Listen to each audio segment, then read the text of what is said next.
আচলতে মোৰ যিটো ভুল আছিল সেই ভুলটোতকৈ এটা ডাঙৰ ভুল মোৰ লগৰ এজনে কৰিছে। বন বিভাগৰ যিটো পৰীক্ষা আছিল সেই পৰীক্ষাত ৰাউণ্ড ভুলৰ বাবে মই ফেইল কৰি আহিব লগা হৈছিল ঘূৰি।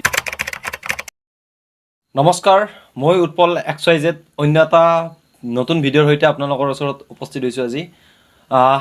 আজিৰ এই ভিডিঅ'টোত মই পুনৰ আমাৰ অসম পুলিচৰ আবকাৰী বিভাগৰ পৰীক্ষা যিটো হৈ যোৱা নাই, আচলতে চলি আছে, এই পৰীক্ষাটোৰ বিষয়ে কিছু আপোনালোকৰ লগত শ্বেয়াৰ কৰিব ওলাইছোঁ মোৰ অভিজ্ঞতা।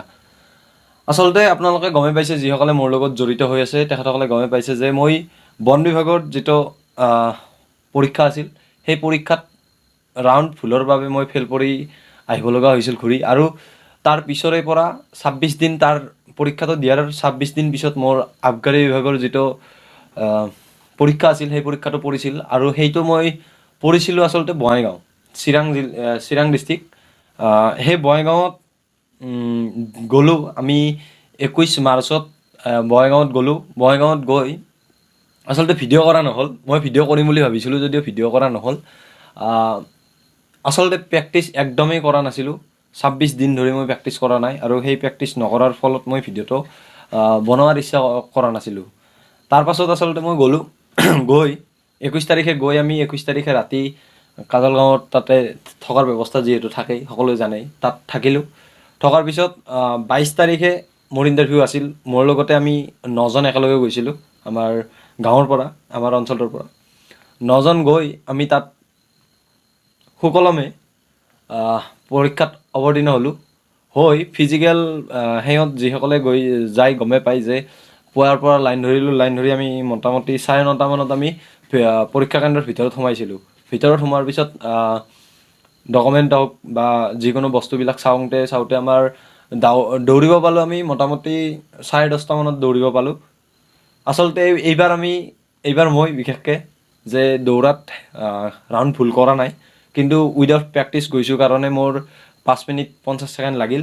যদিও 7.5 মিনিটৰ ভিতৰত সোমিলেও হয়, তথাপি মাৰ্কটোৰ বাবে সোনকালে সোমালে ভাল, কিন্তু মই 5 মিনিট 50 ছেকেণ্ডত সোমিলোঁ এইবাৰ। আৰু তাৰপাছত দৌৰা হোৱাৰ পিছত জঁপিয়াব দিলে, জঁপিয়াটো পাছ কৰিলোঁ। পাছ কৰাৰ পিছত আচলতে কিছুমান বন্ধু আছে, নক'লে নহয়, যে আপোনালোকে ইমান দিন ধৰি কষ্ট কৰি থাকে কিন্তু সামান্য এটা ভুলৰ কাৰণে আপোনালোকৰ ইমানখিনি কষ্ট অথলে যোৱাটো আমি নিবিচাৰোঁ, মই নিবিচাৰোঁ। আচলতে মোৰ যিটো ভুল আছিল সেই ভুলটোতকৈ এটা ডাঙৰ ভুল মোৰ লগৰ এজনে কৰিছে, আৰু সেইটো হৈছে যে সি জঁপিয়াব লাগে 3টা জঁপিয়াত সি ফাল মাৰিছে। আচলতে এইটো কথাই নহয়, কাৰণ ভাবি চালে পাছ কৰাৰ বাবে যিখিনি জঁপিয়াব লাগে সি জাষ্ট এনেই জঁপিয়াই দিলেও পায়, কিন্তু সি হয়তো ভাল মাৰাৰ আশাত 3টাই সি ফাউল মাৰি দিলে, আৰু সেই 3টা ফাউল মাৰাৰ ফলত সিৰ ৰিজাল্ট বেয়া হৈ থাকিল। আচলতে এনেকুৱা হ'ব নালাগে।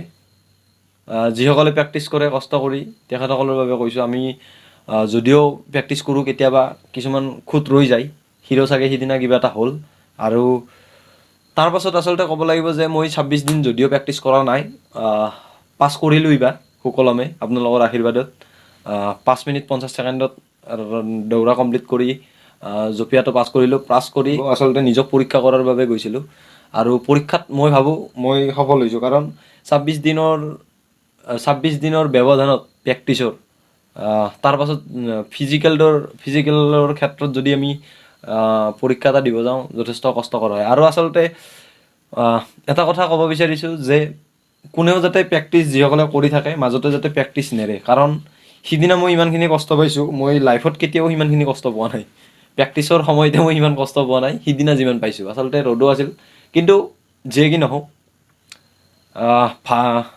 ভাল নতুন এটা অভিজ্ঞতা হ'ল। 26 দিনৰ পিছতো দৌৰি কমপ্লিট কৰিলোঁ, ভাল লাগিল, আৰু বন্ধুখিনিয়ে যথেষ্ট উৎসাহ দিছিল, আৰু সেয়েহে মই এইটো সম্পন্ন কৰিবলৈ সক্ষম হৈছোঁ বুলি ভাবোঁ। আচলতে 3 নম্বৰ ৰাউণ্ডত মোৰ সেইবাৰো ভুল হৈছিল, অৰ্থাৎ এক্সাইজ ডিপাৰ্টমেণ্টৰ দৌৰাত 3 নম্বৰ ৰাউণ্ডত মোৰ ভুল হৈছিল, কিন্তু মোৰ বন্ধু যি গৈছিল সিহঁতে মোক ভুলটো দেখাই দিয়াৰ পিছত আৰু মই সিহঁতৰ লগতে কমপ্লিট কৰিলোঁ, আৰু আমি প্ৰায় একেলগে আছোঁ, গোটেইকেইটাই একেলগে সোমাইছোঁ, বনালোঁ। আৰু সকলোকে কৈছোঁ পুনৰ যে প্ৰেক্টিচ কেতিয়াও এৰিব নালাগে মাজতে প্ৰেক্টিচ যদি এৰি দিয়ে বহুত কষ্ট পোৱা যায় আৰু নিজে কষ্টটো পোৱা যায় গতিকে সকলোৰে ভাল হোৱাৰ আশা কৰি আজি ভিডিঅ'টো পুনৰ সামৰিছোঁ আপোনালোকৰ লগত এই কথাখিনি শ্বেয়াৰ কৰিলোঁ যদি মোৰ ভিডিঅ'বোৰ ভাল পায় তেতিয়াহ'লে ভিডিঅ'টো লাইক কৰিব আৰু চেনেলটোত যদি নতুনকৈ আহিছে তেতিয়াহ'লে চেনেলটো ছাবস্ক্ৰাইব কৰি থ'ব আশা ৰাখিলোঁ ধন্যবাদ